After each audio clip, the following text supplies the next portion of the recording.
Good evening, everyone. My name is Donald Howard. I serve as president for Brothers. We are excited for you to join us on this auspicious occasion this evening, this being our third annual MLK / Colonel William Lofton virtual memorial keynote address. And let me tell you, we are in for a wonderful speaker and presentation this night. Our format will be our keynote address, followed by Q&A. So we would ask that you address your questions through the chat, and one of our brothers will serve as moderator, and I will be your MC on this evening. By way of introduction, our speaker for this evening is Brother Merritt McKenzie, and I'll read you a little bit about his experience and expertise that he's going to share and bring to us on this evening. This young man is a seasoned healthcare executive. Brother Merritt McKenzie has a long history of leading transformative efforts to improve patient outcomes, healthcare operations, as well as organizational revenues, earnings, and market share growth. He offers a diversified 28-year healthcare background with inpatient, outpatient, home care and physical rehabilitation, workers' compensation, behavior therapy / autism care, and mental health services, while holding senior executive leadership roles in clinical, sales, operations, and general management functions. He has over 20 years within the private equity space.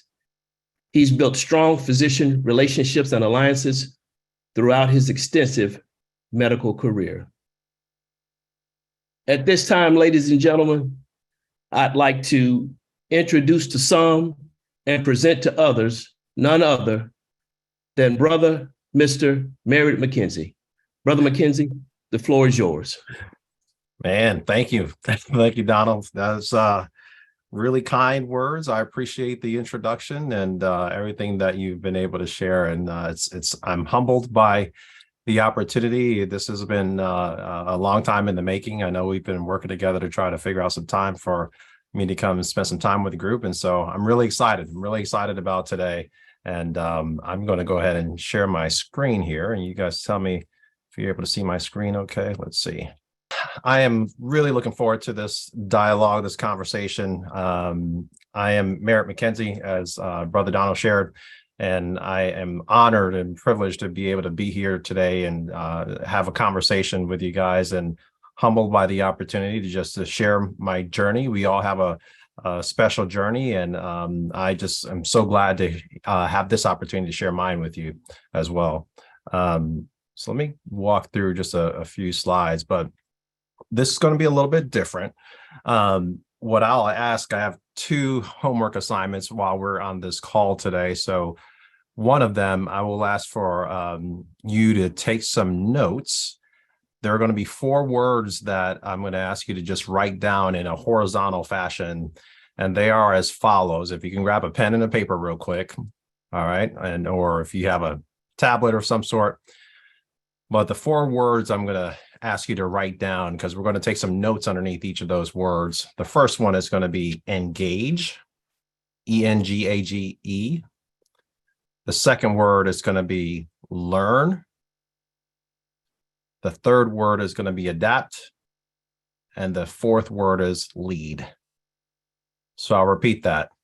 Engage, learn, adapt, and lead. And so my ask for you guys is, as we're having this conversation, I'd love for you to just kind of jot down some notes under each of those words where you hear something that aligns with that word. Okay. The second homework assignment tonight, I'm going to ask, is I just want you guys to think about just one word that is, think of it as your reflection or focus word, something that you think about your life, your career. And it may change over time. It might be just for this year. It could have been for last year. But I really want you to think about one word that you use to reflect on or focus on in your life and your career. All this will make sense as I go through the conversation. Okay, so those are my 2 asks. So let's jump right in. So with that, just briefly on my career journey, I will tell you, I've been honored to be able to have a very diversified career, but I always find it helpful to talk through, just think of a story that actually comes to mind. And that is, about 25 years ago, I heard about the therapist that was, probably a couple years out of school, ready to think about doing something different. They wanted to go back to school to get a graduate level degree. And so that therapist knew that the supervisors of their supervisor didn't seem very supportive of that journey of going back to school. And so this therapist took a chance, took a risk, and went to the CEO of that hospital system and spoke to that CEO and asked, hey, I need your support for me to go back to school.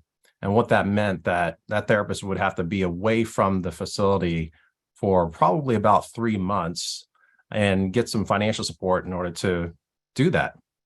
So lo and behold, the CEO of that hospital said, absolutely yes, he would support this therapist with going back to school. And that therapist was going to be away for about 3 months. And not only did he support the therapist going back to school, but he paid for that therapist to their full salary during that 3-month period that they were gone. And so, as you can imagine, the supervisor of the supervisor was not ecstatic about that happening. And that supervisor asked the therapist, well, why are you going back to school? And so what I learned is that therapist was really frustrated by the fact that this person in leadership was asking them that question. And so the therapist paused, took a minute to think about the right response. And the response to that supervisor was, I'm going back to school because it is the same reason that anybody would want to go back to school. And that is to make myself better and to be better. Well, to that point, that therapist is speaking to you tonight.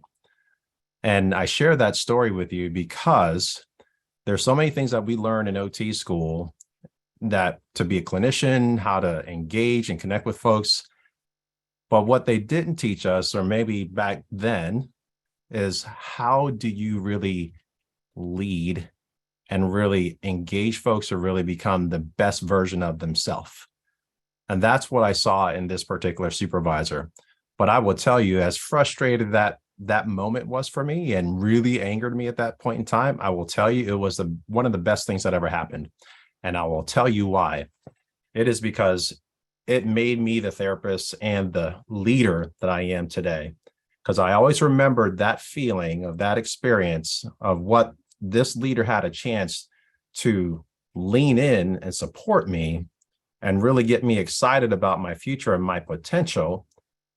And she chose otherwise.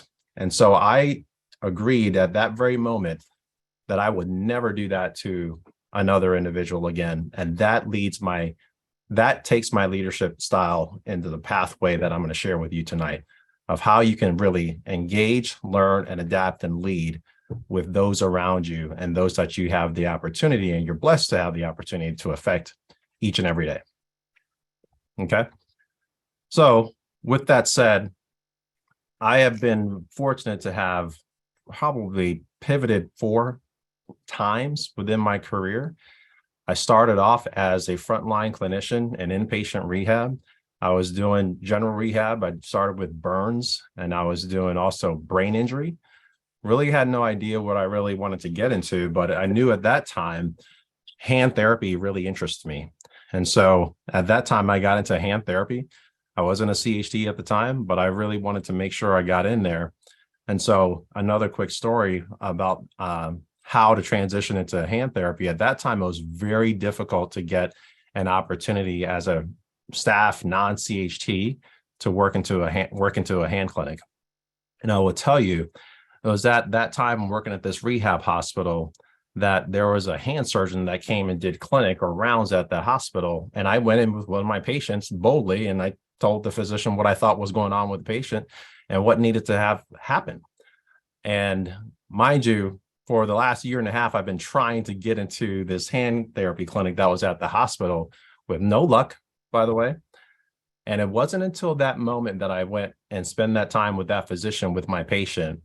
And he was so excited and impressed. He'd never met me before. That was the first time. Well, that same physician went to the leader of the hand clinic and told her, you need to hire him right now. And the following week, you wouldn't believe what happened. I was entered into the hand clinic as a full-time staff member. And so why do I share that? Well, it's about taking risks. It's about having the boldness to take some risks in order for you to get the opportunity that you're thinking about. So here's the twist of that story. That happened about 25 plus years ago. That same physician also came to my wedding, came to baby showers, and we're still friends today. And that's what I'll tell you is just about how do you connect and engage with folks in order to drive opportunity within not only your life professionally, but also personally. So going from a frontline clinician, I then pivoted into multi-site outpatient operations. And that is where I had the opportunity to run multi-site, multiple, up to 15 clinics within a market and a region. And because of the work that I did there, I was invited to actually start a company, and another outpatient company from ground zero. So I ended up moving from South Florida to Atlanta, where I helped to do a startup company.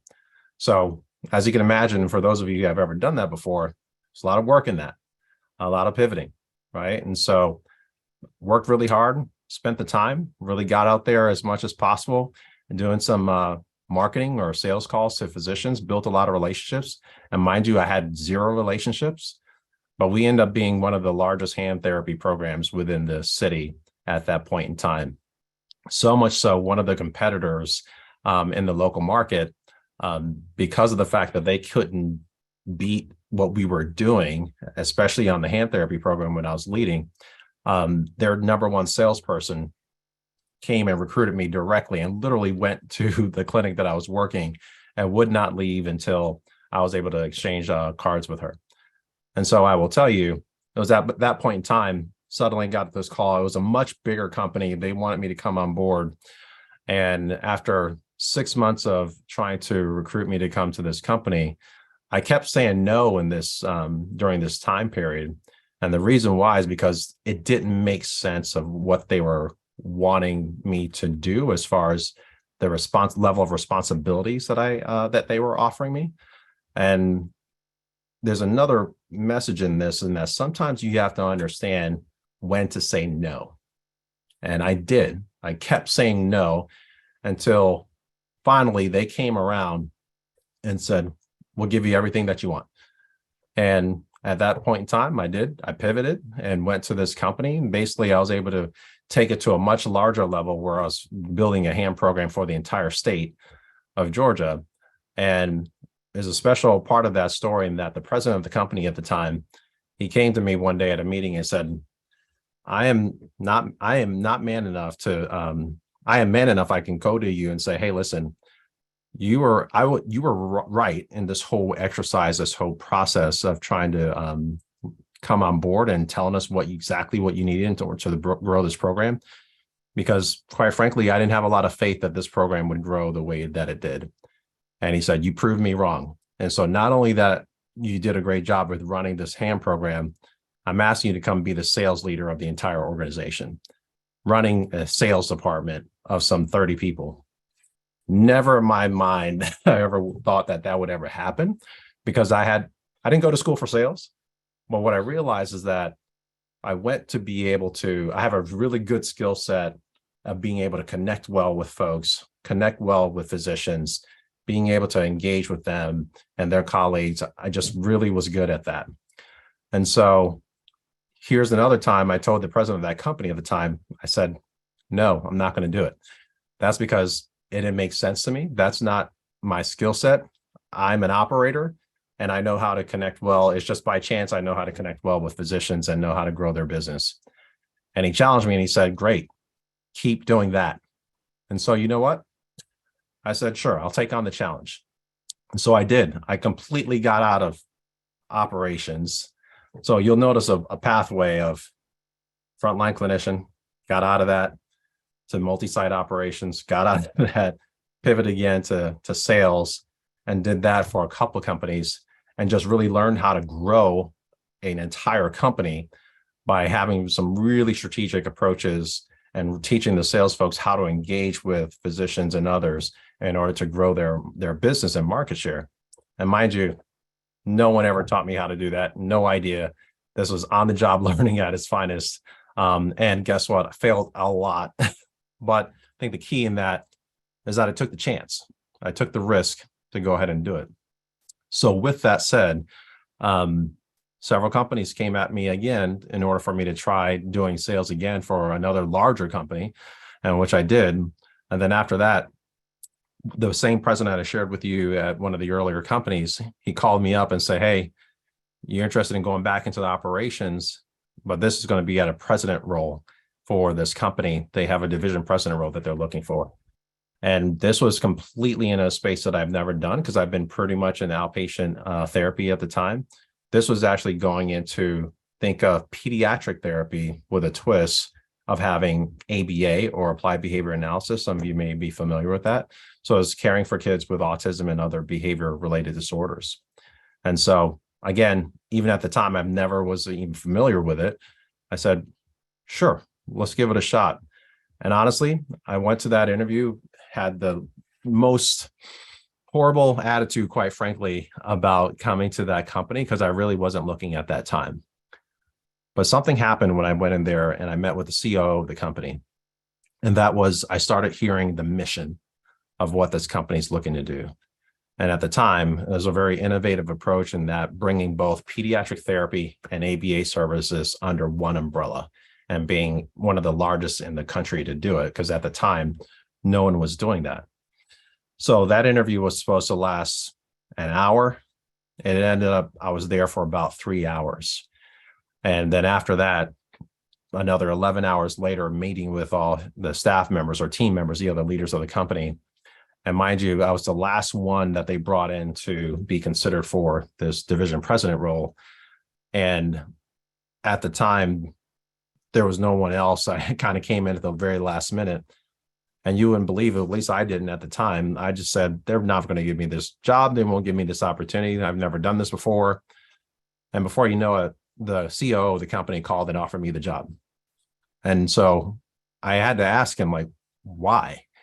You had all these other strong players, because I know you did. They told me it's big resumes. They've run big organizations. What was it why they chose me? And I will never forget what he said. He says, we chose you because you fit well with our culture. And so this goes back to your thinking of, okay, culture matters. How you connect with folks matters. How you engage with folks matters, right? And so that's what I encourage you to be thinking about during this conversation. So with that, working at this company, it was a great, great company. We were able to open up new facilities that offered both pediatric therapy and ABA. Pandemic hits, like everyone else, we had to pivot again, do telehealth, the whole 9 yards. And then at the time, we had to restructure the entire business. And with that restructure, that meant I had to let go a lot of folks that I brought on board. So this was like disastrous. You think of some of the most terrible things that you ever have to do in your career. You have to let go some of the people that you brought on board to build this organization. And I will tell you, one of the best learnings I had in that experience was that the key to that whole process is just being transparent, open, and honest with folks and having some direct conversations with them. And most importantly, being empathetic in that process. And so I appreciate what that company did for the team and I, in that we treated the team members with care, with respect, and allowed them to have a soft landing, as I like to call it. So they can transition and go off to do other great things. I am still very much close friends with all those folks that I mentioned that I had to transition out. Many of them that, we stay in touch. I actually just had dinner with one of them last weekend. And I always share that because how important it is, even with the pandemic and how hard that is, we had to adapt, right? We had to adapt the way we were modeling the business. We had to adapt how we were thinking about the business going forward, and also adapt in how we were going to transition the team members so that they have a great soft landing. And by the way, it actually helped to save the company to some extent, because this part of the business was hurting the most. And by pivoting and restructuring that entire side of the business that I was leading, it really turned around the profitability of the entire organization. That said, the company wanted me to stay on board and pivot me into another role with the company. And at that time, I realized that that role doesn't align with my goal and aspirations. And it was during that time I realized that I had a personal goal, and that was to start really stepping into more C-suite executive type roles. And that took a lot. You talk about some uncertainty, and also just some feelings of, am I enough? Am I good enough? Can I do it like others? And I had to lean in. And one other piece I'll share with you, I thought about a lot of the little inner voice that I was experiencing during this transition. And by the way, we all have that inner voice, and I would encourage you to listen to that inner voice. And that inner voice just said, it's time. And so I ended up turning down several job opportunities until the right one came along. And the right one came along, and it was for a COO role of a company that had probably 160 locations in 11 states. And they were looking for someone who had operational skills, was a clinician, had a strong sales background, and knows how to run a big organization. And wouldn't you know it, by God's grace, I've done some of those things, if not most of them. And so that was an exciting time, and was able to help that company continue to grow and lead some strategic initiatives. And so with that, an opportunity came to think about, what do I want to do? And quite honestly, during that time, I was starting to get a little bit bored, because I started seeing some of the same things as far as, running the same type of business. And one thing I have learned about myself is that I do get bored easily. And so I need to constantly be in a mode of change, or developing or fixing something. And so wouldn't you know it, I kept getting this call from some recruiters about an opportunity to come work in a mental health space. And I will tell you, I had no desire to work within mental health. That was probably the last space I was thinking about. But then I started realizing some of the opportunity within mental health reminded me of some of what I was doing when I was leading an ABA company. It is a behavioral health type of business. And so given there's such a need within the mental health space, it just aligned a lot with what I was thinking about doing. And so it just made a lot of sense. So that said, my last point I'll make on this slide, I know I'm a little long-winded here, but I'm passionate about this. I put on here about the private equity space. What I've learned in my journey over the last almost 30 years, there's not many people that look like myself and all of us on this call. And private equity, I would encourage every one of you to have some consideration or think about that for opportunity, because if you're one that really enjoys, having something that, you can be innovative, having methods that you can really try some different things to try to create value within an organization, private equity backed companies is where it's at. And so with that, as you kind of grow and scale a company and you have opportunity to become leaders within these companies, it can be very fruitful, very financially rewarding, as well as just motivationally, something that's very motivational. So I would encourage you to really think about looking into companies that are private equity backed.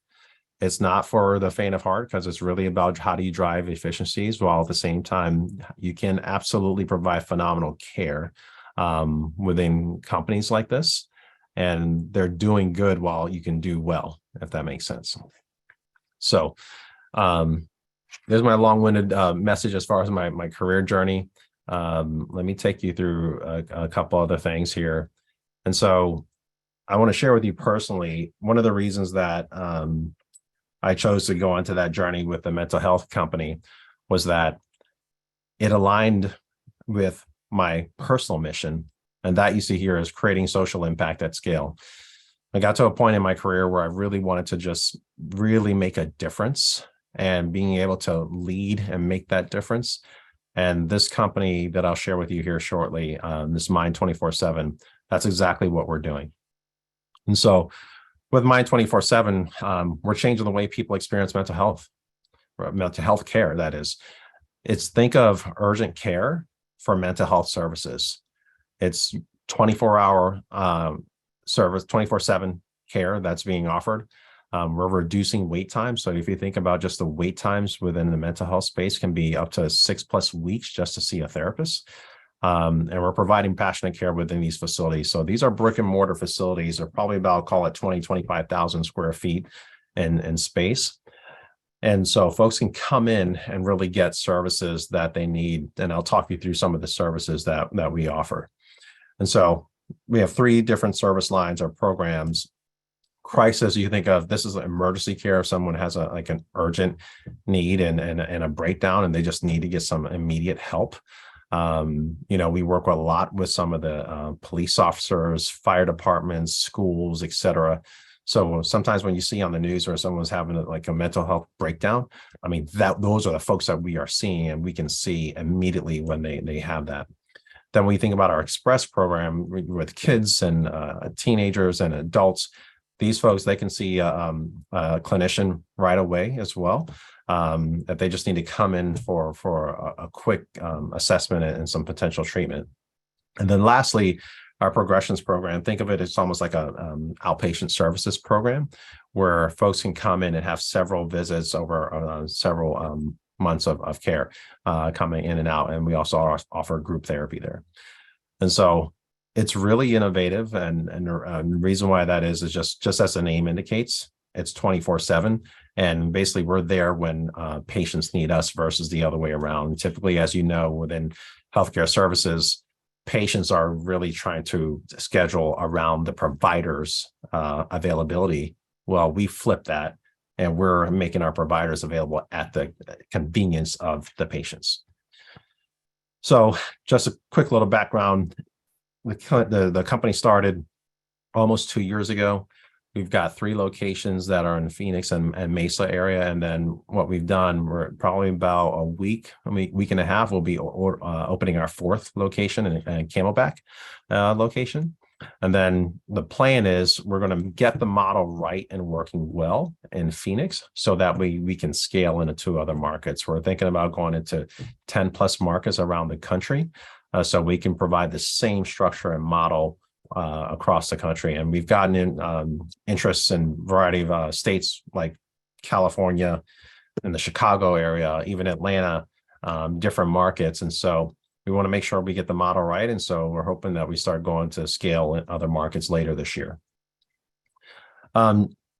Just quickly on some trends, as many of you probably already know and see, there's just been, especially I think with the rise of the pandemic, there's been a rise in mental health need and services. You see a lot of social media effects, especially with children.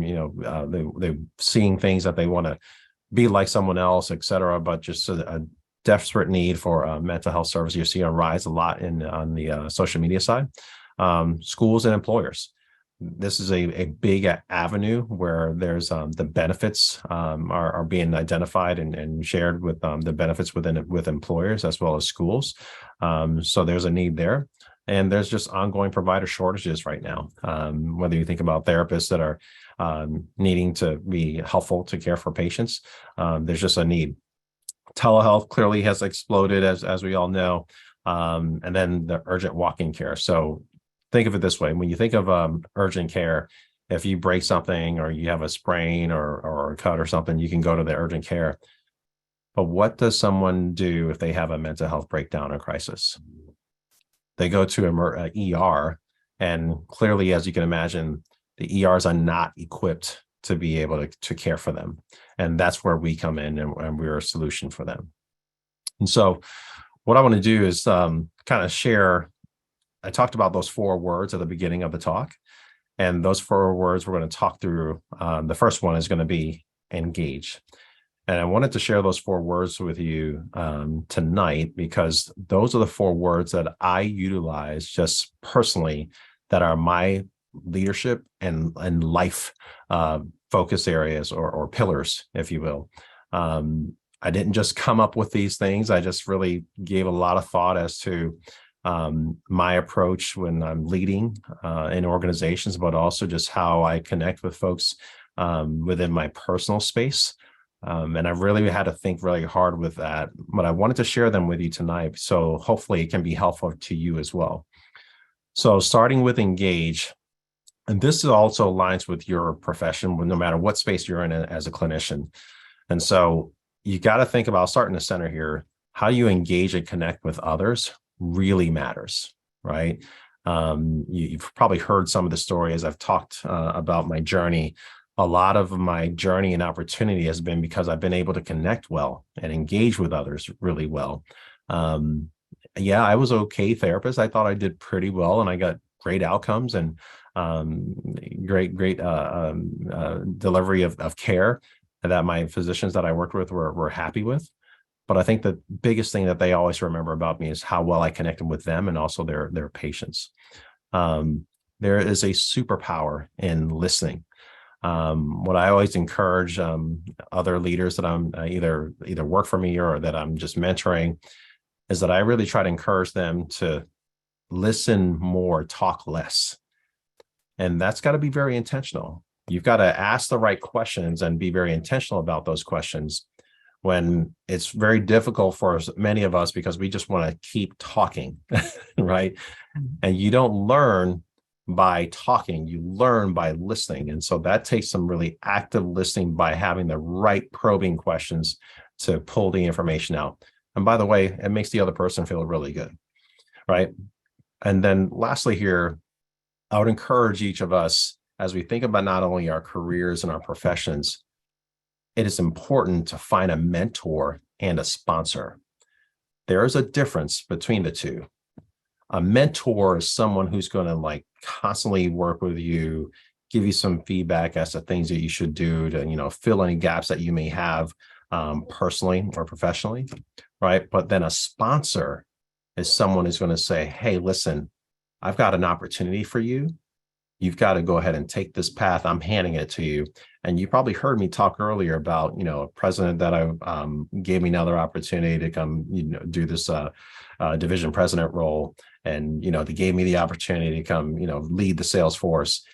Those are sponsors, right? So it's so very important that you make sure that you're intentional about finding a mentor, finding a sponsor. And I want to encourage you to actually be direct and ask them, hey, will you be my mentor? Will you sit on my personal board of directors? And that is what I'm always encouraging folks. Really think about creating your own personal board of directors, where you think about folks who can fill gaps that you may have within your skill set or ability, or just someone that you just trust. You trust in their opinion and trust in what they do and how they think about life and their careers. Okay. Next, learn. It's so extremely important. When I walk into, my first opportunity of going to lead a company or lead a business, I'm always this is my process. I'm going to first engage with the people, engage with the teams, and connect with them as much as I possibly can. My second phase is about learning. How do I learn about the business, learn about those who are working in the companies, learn about all the different dynamics within the company, learn who has the greatest influence and who doesn't have as much influence, learning about the people's interests, learning about all the team members' different interests and their strengths and abilities and capabilities, right? So you have to be intentional in that regard. And also be willing to look for and ask for feedback on your own gaps in your skill set. And that takes some strong, solid confidence as a leader. And by the way, all of us on this call are leaders, and we can all take that approach. And sometimes it's just stopping and asking, say, hey, give me some feedback. What do you think about this? What are your thoughts on it? People appreciate the fact that you're pausing and take that time to ask for that feedback.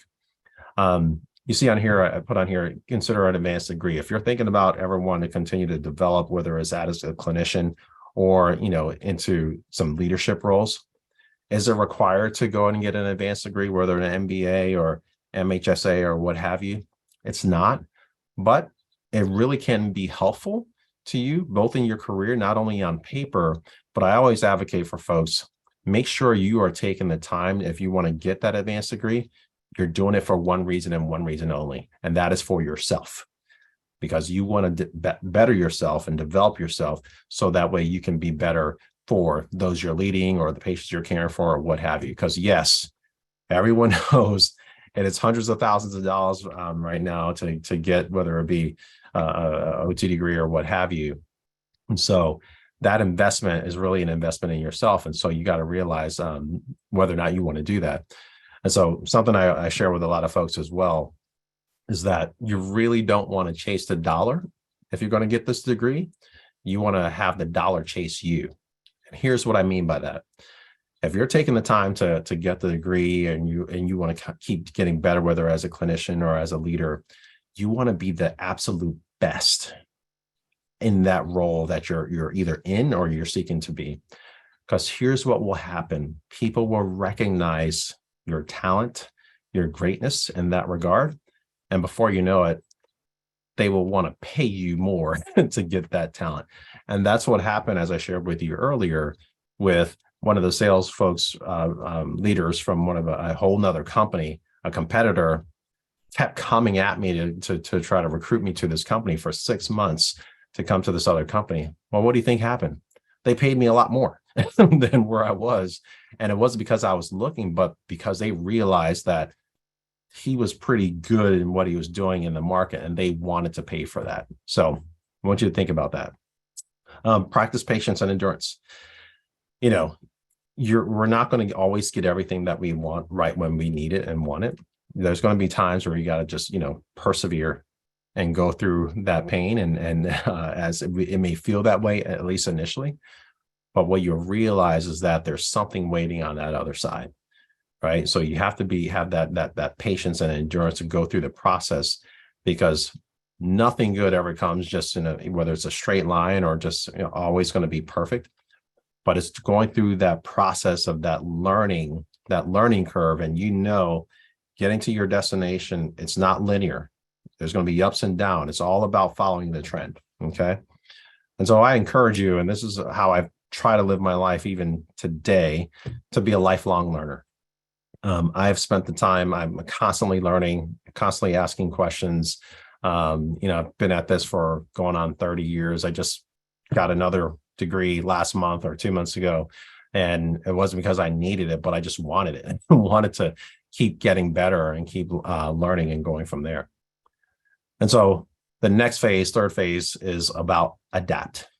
So how do you adapt a plan when you're in a company, when you're seeing your patient? And you guys know more than anybody that our OT profession, what they taught us in school, it is all about being adaptable, right? It's all about adaptation. And so I would tell you, those basic principles that I learned in OT school still transcend today. My entire career has been about adapting and pivoting constantly. And so we adapt the environment as we learned in school, right, to help our patients get better. And that also aligns with business. And so someone asked me the other day, how do you pivot a clinical mindset to a business mindset? And my response was, they're the same. And so just for you to realize, well, how is that? Well, think about it. If you have a new patient that you're seeing, what are we first doing? We're assessing, we're evaluating, right? When you come to a company and you're leading a company or leading a team, what are you doing? You're assessing, you're evaluating. When you're treating a patient, you're ready to create a plan in order to treat a patient, you have to create the treatment plan. And you got to realize, hey, you got to go through these steps. You got to do these type of, whether exercises or activities, in order to help the patient be better. Well, guess what you have to do in business? You have to create a business plan based on your assessment, right? And then lastly, what do you have to do with your patient to make sure that they're getting well and they're doing all the right things? You have to keep assessing, right? You have to reassess, take new measurements, etc. Well, what do you do in business? you have to reassess. And in some businesses, you may say, well, I got to look at the profit and loss statement or the P&L, which that's your report card or your reassessment or your reevaluation. P&L and the reevaluation is practically the same thing, right? Because now, based on your reevaluation, you're going to say, hey, I need to adjust this and start leading forward. Same thing on the profit and loss statement. You're going to realize, hey, we have to adjust this so we can lead the business forward. So it is a mindset that is practically identical. It's up to us to really, if we want to pivot ourselves, to really think about it that way. And so, so be open to different pathways, opportunities. But what I will tell you is that you got to really be thinking about what are the skill sets that you have that are transferable. You don't necessarily have to think about the destination of that where you want to get to, as far as you got to be in this area, you got to be in this segment of therapy or what have you. Think about transferable skills. I shared with you earlier, I was very good with connecting with my patients, connecting with physicians, connecting with those around me. Well, someone later on said, run my sales force. That's because you know how to connect well and engage with people, right? It's the same thing, all right? And then the final phase, lead. Here's where you got to lead and execute your plan, or as we may see it with our patients, our treatment plan. And so we went from engaging with people, learning about people in the business, adapting a plan, and now this is where we execute the plan, okay? And this is where you want to think about the power of the therapeutic use of self of others. We've learned this in school. This is so basic, old school within OT. And that therapeutic use of self is really how we get to influence others to drive forward. And that's all leadership is. It's really about one word, and that is influence, okay? And so how do you do that? Listen more, speak less, asking very targeted questions. You want to think about reaching back with intention. In other words, you're going to know that there's some folks, you have to take the time and pause to really look back and say, hey, is there someone that I should be elevating?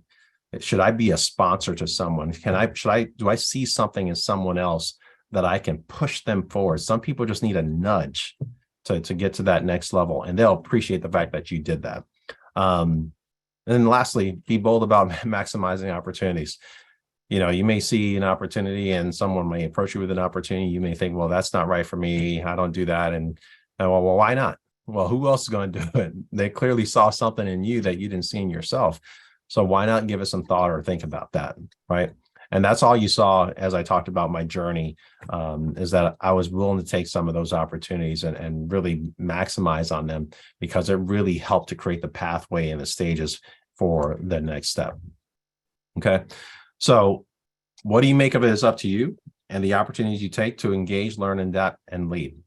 And so I will tell you, it is really up to you to decide how you want to lean into your career and your profession. I'll be honest with you, almost 30 years ago, I was never thinking that I was going to be a COO of a company. I was never thinking I was going to be a president of a company. That was far from my mind.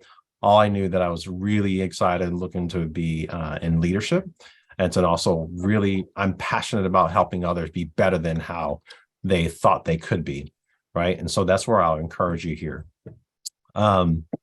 So this is where I'm going to ask you to take out your cell phones. Mommy? Okay. Uh-oh, we got some talking. They're excited to be here.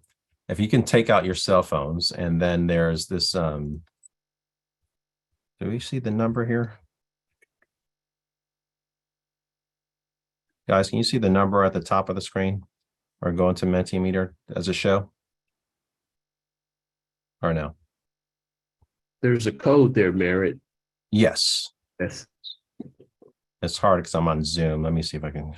Yeah. So if you guys can go on your phones and go to www.menti.com and then enter in this code here, 51513221.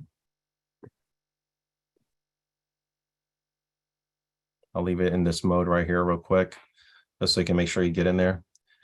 And so I asked you earlier on at the beginning of the talk to be thinking about what is the one word that you use to really focus and center yourself or reflect on when you think about your career, your journey, your personal life, if there's one word that you think about, I want you to just post it. This is all anonymous. It'll all start showing here in a moment. Let me know if you guys see yep, there we go. Well, look at that. Lead and engage, grow, purpose. Fantastic. Keep going. Flow.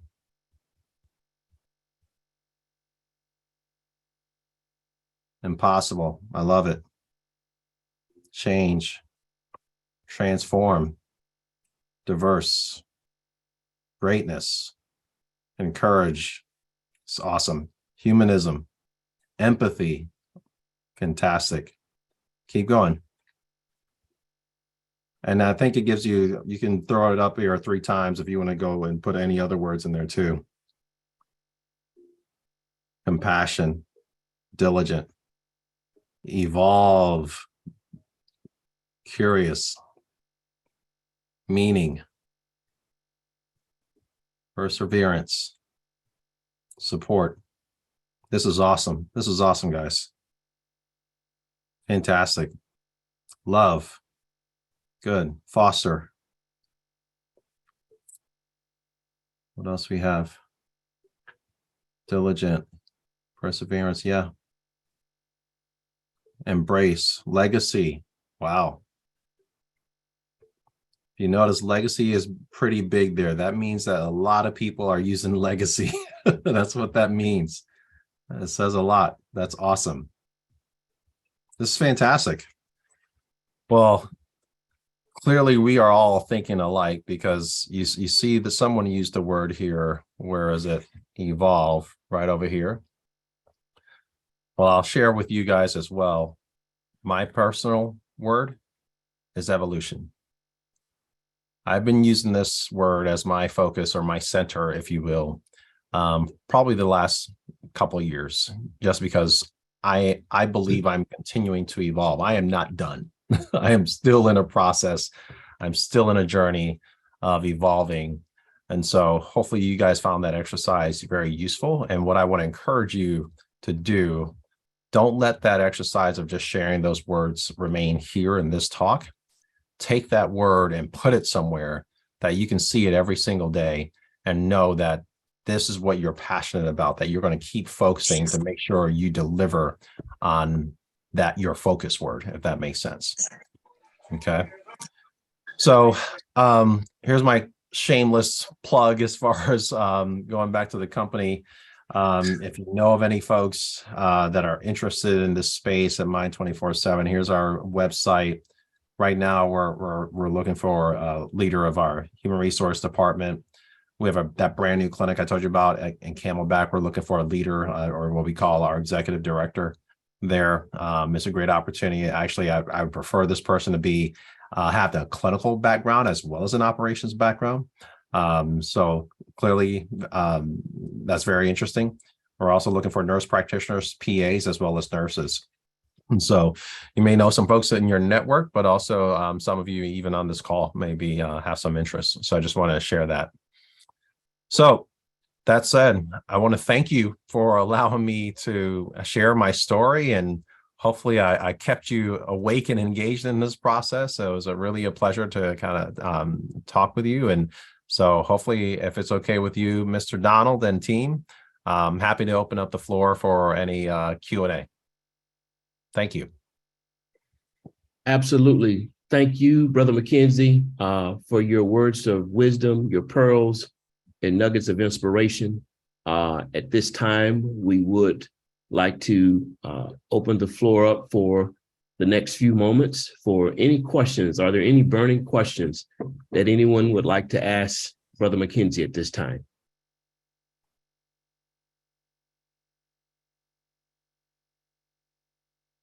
We've got some feet. I was not that good because I know there's got to be some questions. How do I stop sharing?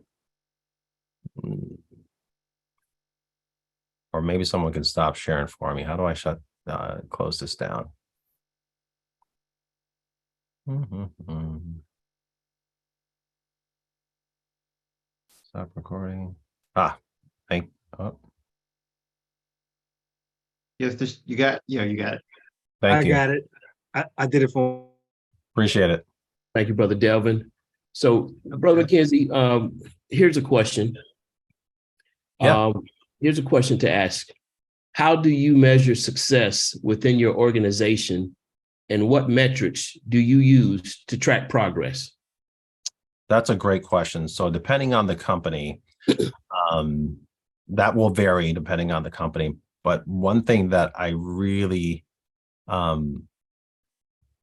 personally like to measure progress on are the number of people that we promote. So if we're able to develop others and promote them into new roles, that tells me that the organization is live and well, because we are taking the time to intentionally develop people. And as we know in healthcare, it is a people business, period. We're not making widgets, we're not, doing all these other things. So I would say that is my personal measure. If I had to take any other metric out of it, it's all about growing and building people. So that said, if we are doing that well and doing that right, the P&L or the profit and loss statement will take care of itself. And so typically that is the report card, as I shared earlier, with looking at how well the company is doing. So looking at the amount of earnings that the company is producing. And I strongly believe if you're developing your people and clearly treating them well through that, then your P&L or the earnings should take care of itself, as well as top line, or what we call revenue. If the top line is continuing to grow as well as the bottom line, then that to me usually is an indicator of a really good, healthy people business, if that makes sense. Excellent. Excellent. Thank you for answering that question. One other question is, how do you prioritize your time and make decisions about what projects or initiatives to pursue? Fantastic question. So it's funny, the company I'm with now, as well as the one I just came from, we literally just went through, or we're going through that same exercise right now. And so the process that I go through is really getting a good set of stakeholders in the room to kind of go through some process of, assessing the business from all shapes, sizes, areas. Think of, there's usually only 3 areas that typically have opportunity, and that's usually people, processes, and systems or technology. And so we try to go through those processes or that stage, those stages, if you will, to kind of find out where do we have the opportunity, and then clearly data.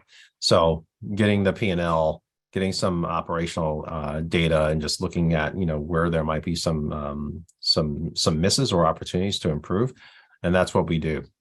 And then the next step is to go ahead to validate or place a value on some of these areas of improvement or opportunities to improve.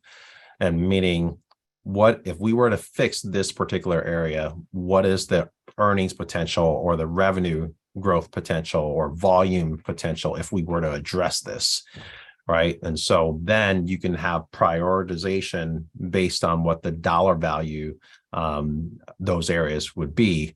And based on that prioritization, then we'll set those initiatives based on prioritization of the value creation, essentially, of each of those initiatives.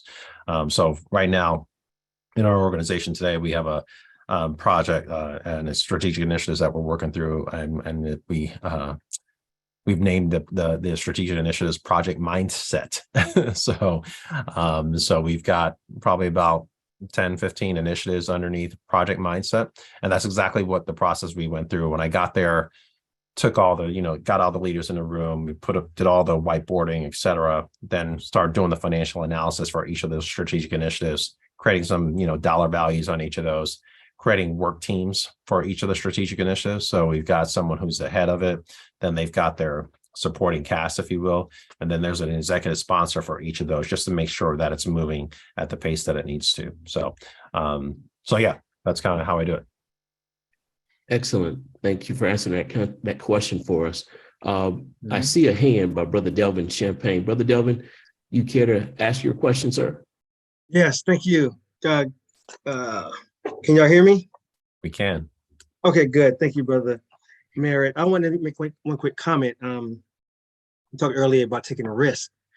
That is very important because if you don't take risks, you're going to be stagnated like forever. And so since the pandemic, I jumped out on faith and took a risk in the area of assistive technology, and it paid off for the better. And then I became certified as an ATP, and it's been a blessing for my family. And so got to jump out there and just take a chance. And so the question I wanted to ask is regarding mental health. During the pandemic, a group came about when telehealth was big a few years ago called BetterHelp. You're probably familiar with them. Are you familiar with BetterHelp? They're a national the organization. You're right. I've heard of them, but I'm not familiar with everything they do.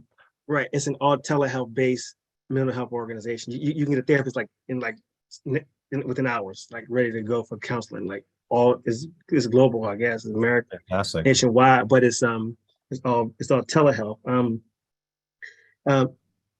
Is that a big part of your business? Because would you be able to recruit people nationwide for your telehealth business, or is that something you can do? I'm just curious. Or are you based only in Arizona? So today we're only based in Arizona. We do not have a telehealth arm yet. We actually just brought on board a very, very seasoned psychiatrist trained at Johns Hopkins.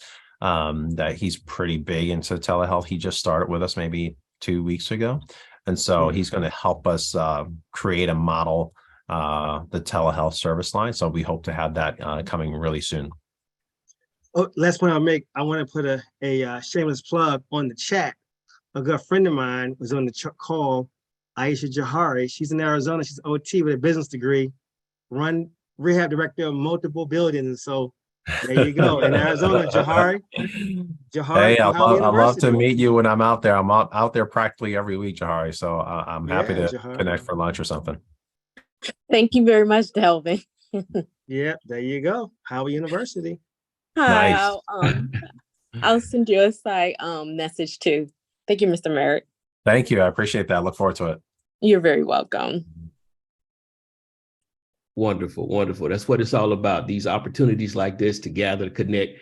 I dare say, hey, this is family, right? That's right. If family can't help family, who can? Mm-hmm. So, Brother McKenzie, you talked about tonight having a mentor and a sponsor.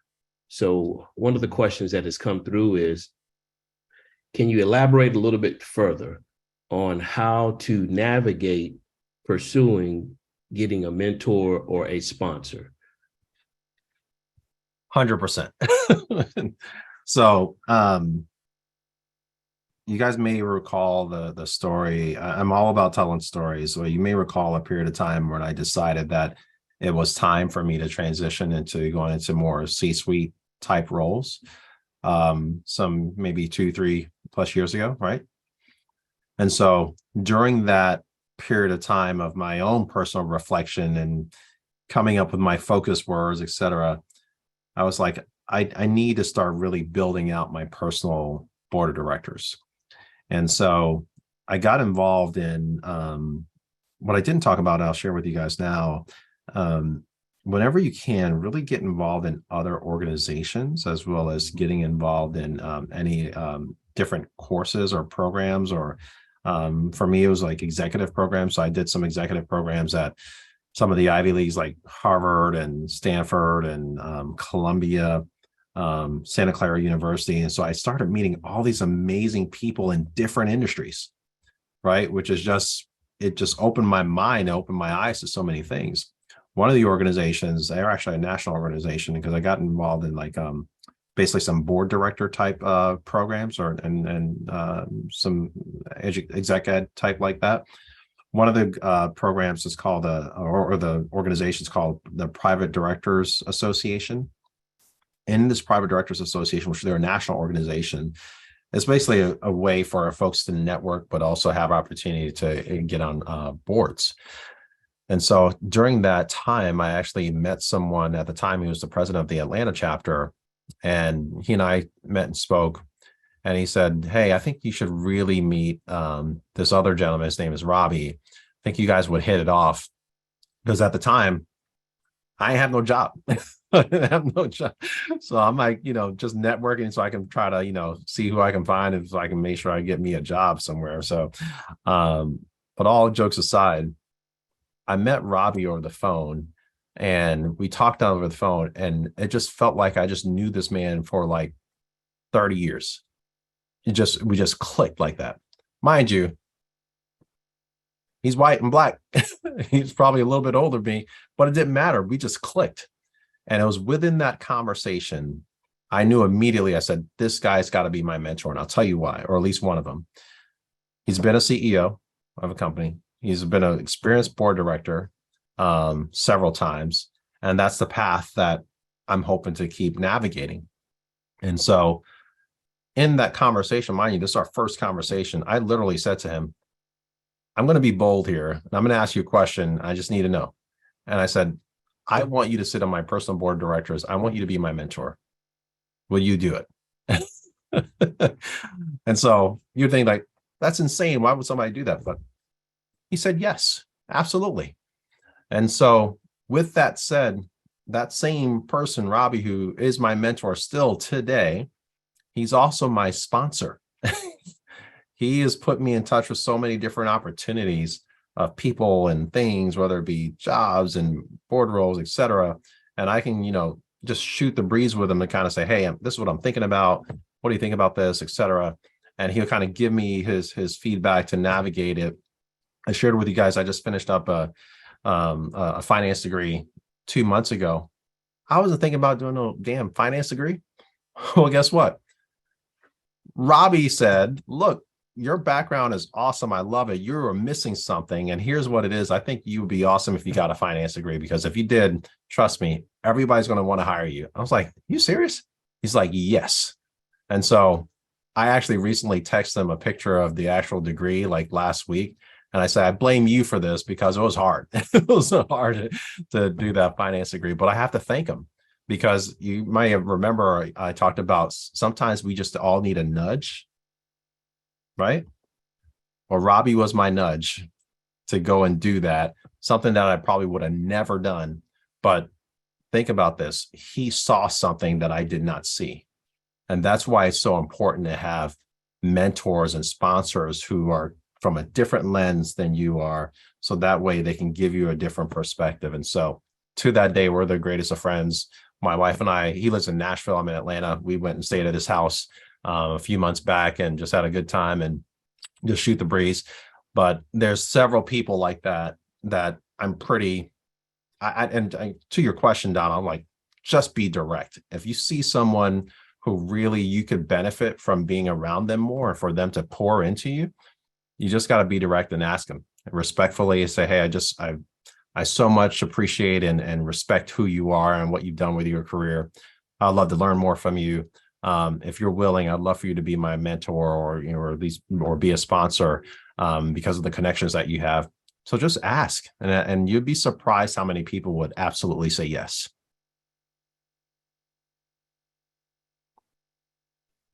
Thank you so much, Brother McKenzie, for answering those questions.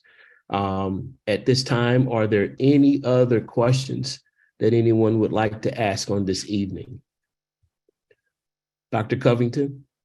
Go right ahead. Yeah, all right, so let me just jump in for a second. So Mary, I know you spoke of practicing patience and endurance and realizing that the growth path isn't necessarily linear. Correct. So are there any practices you put in place to help you maintain your patience, such as mindfulness or meditation or just your faith, or any other practices that kind of help you get through that period? Because I know a lot of us, we want to shoot straight to the top, and it's not really like that. So just wanted to know your perspective on that. What a great, thoughtful question. Thank you for that. Yes, a couple things that come to mind. Number one, yes, my faith is probably number one. Is just really leaning in on that. And through that process, also the ability to know and discern, more importantly, that you're going through these challenges in this period for a reason. So that said, I'm always encouraging, and I keep it, really focused on this to make sure that I am enjoying the journey as opposed to the destination, because the journey is where everything happens, right? I'm always like appreciating what's happening along the way in that journey, because I know when I get there, it's going to be like, it's not going to be as big of a deal, but all those little lessons that I've learned along the way, that's kind of what I spend the time to really reflect on. So I really take the time to really just reflect on all the learnings that I have along the journey or the pathway. Thank you. Absolutely. Excellent. We have another question, Brother McKenzie, from Brother Stacy Wilson. Brother Wilson, care to ask your question? Yes.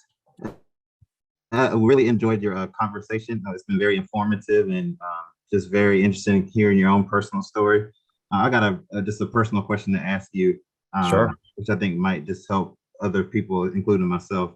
Can you just let us know, you said that you've had many and multiple roles throughout your career, in different settings across the board.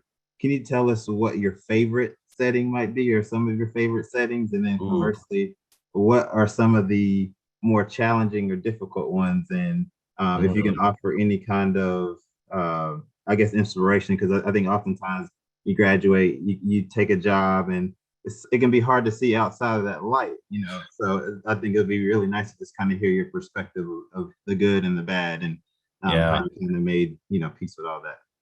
No, Stacey, that is such a great question, and it's a big question. So let me first talk about you asked about some of my favorites. I would say some of my favorite roles or favorite, roles, positions that I've been in. One of them that comes to mind is honestly when I was leading an ABA company. So never knew about ABA before. It was a huge learning curve for me, and the reason why it was one of my favorites is because I saw the impact of the families. Because I mean, you're treating the child in the clinic, but it's really the families that are getting the benefit of the services that we were providing. And so just to watch that and see the power in that, and seeing how the families were responding, and you have family members come and say thank you to what you're doing, and if it wasn't for you and your therapist here, that would be really it was really inspirational to really get that kind of response and reaction for folks, especially when we're opening clinics. I'll share another favorite, was burn care. I will tell you, if none of you have ever treated burns before, like I'm talking about like burns, like 40, 50, 60, 70% body burns, it is probably the number one training ground, in my humble opinion, for as a therapist. And here's what I tell you. Here's why I'll tell you. Burns impact everything: mental, your skin, every soft tissue in your body, bone. You got to work on ambulation, ADLs. I mean, the whole 9 yards. And again, you got to think about family members as well. And so you talk about just a training ground to just be a good, solid therapist. Burns and brain injury, to me, are just like, hands down, some of the most challenging, some of the toughest. If ever any of you have done brain injury, you get called all kind of names, but they're going through all their different stages, and to see them come out of it at the end, it's just like, to me, that was just very rewarding to watch. But it also, believe it or not, it taught me how to engage, there's that word again, with people, because you have to know where folks are. And so that takes a good active listening, engaging, connecting with folks. So those are some of my favorites. Least favorite, I'd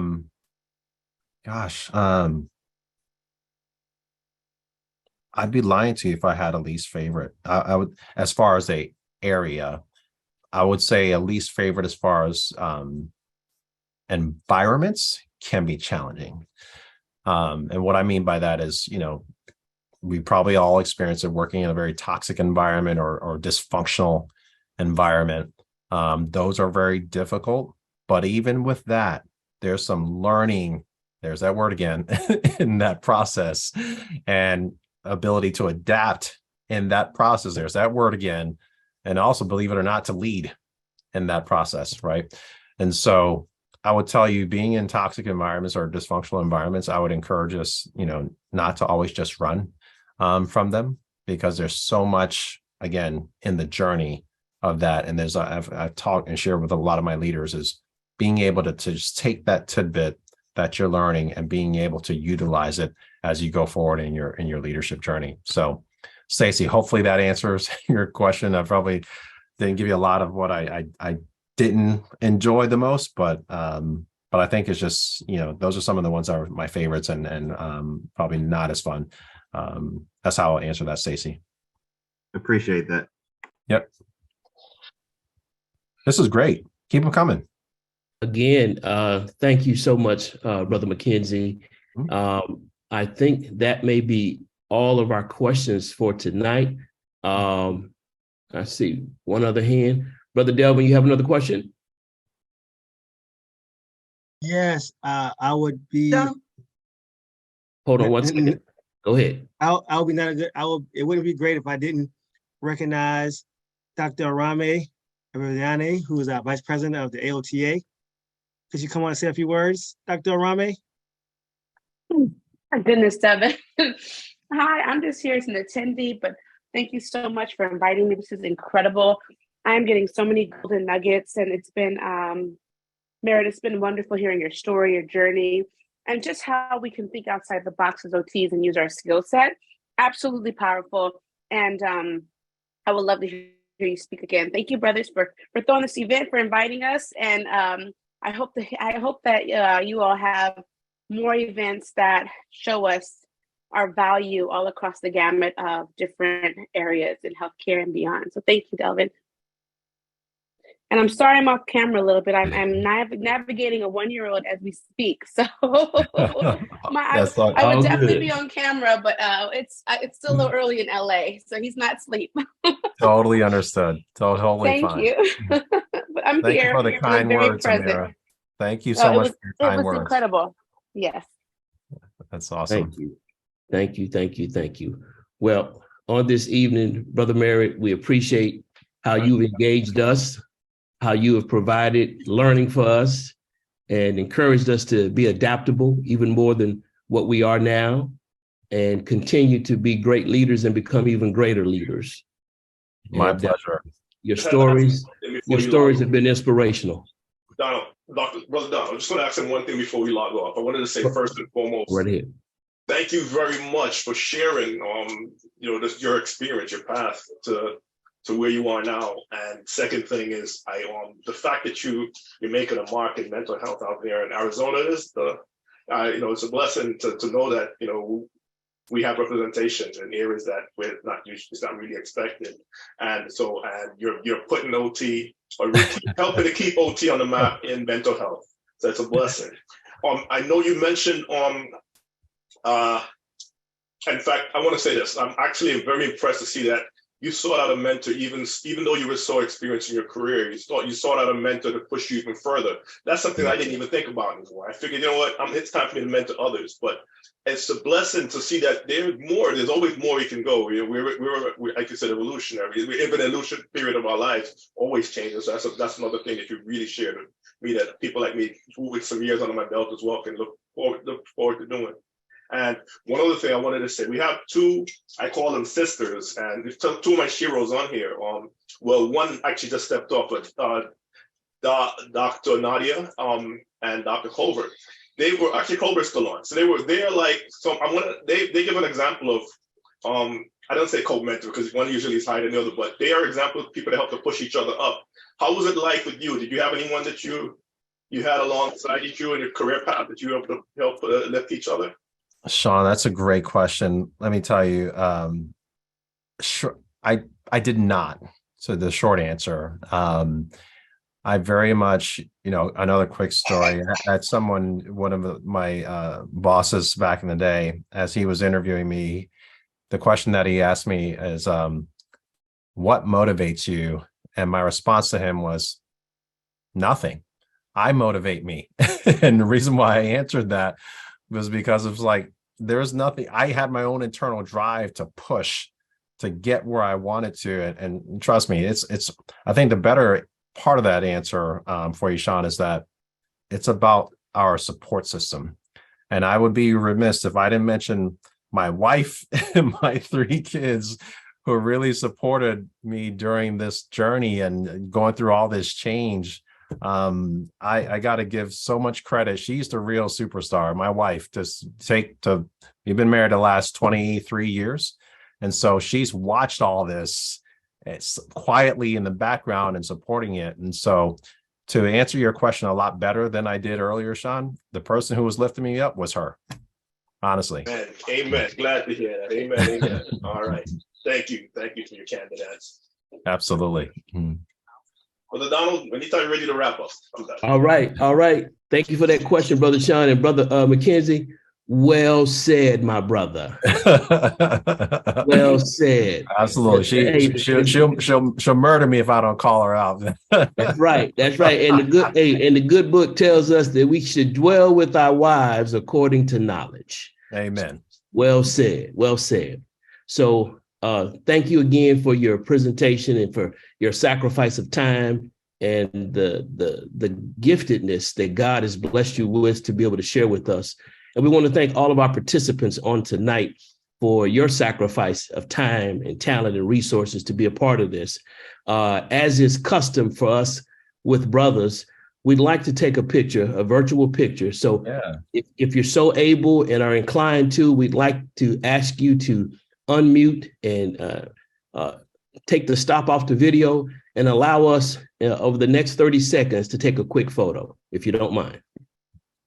And then also after that, you can find in the chat the survey link, and we'd like you to participate by completing the survey for us. Yeah, you have Shari with a question after we're finished, okay? Hi. I just have a quick comment. So I was multitasking, babysitting some great nieces. So I kind of I was hit or miss, right?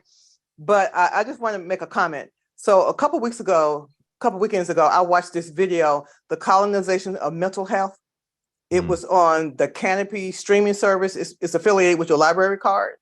So I would just recommend everybody just take a peek at that one. It's talking about mental health and from the different perspectives of all cultures, but primarily the non-Caucasian culture. So I just want to throw that little tidbit out there. Thank you. You're welcome. Thank you very much. All right, Brother Sean, are we in position to take that photo? Turn your camera on, please, for like 1 second.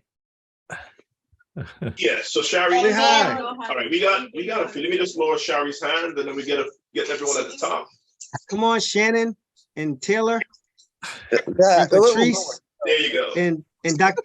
Jerry Bentley and Krishna. Hey, Sanawa, hey, dear.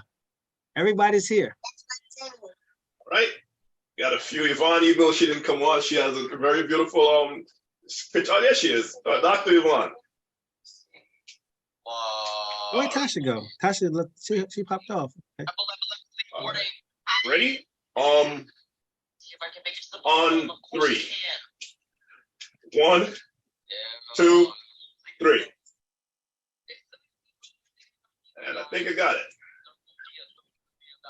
All right. Thank you, everyone. So glad to see all your faces and for you to participate. If nothing further, please look in the chat for the survey link, and we will bid you good night and go forth and conquer. And connect with me on LinkedIn. I welcome some new friends. Sure thing. All right. Absolutely. Good night, everyone. Thank you, everyone. Good night. Good night. Thank you.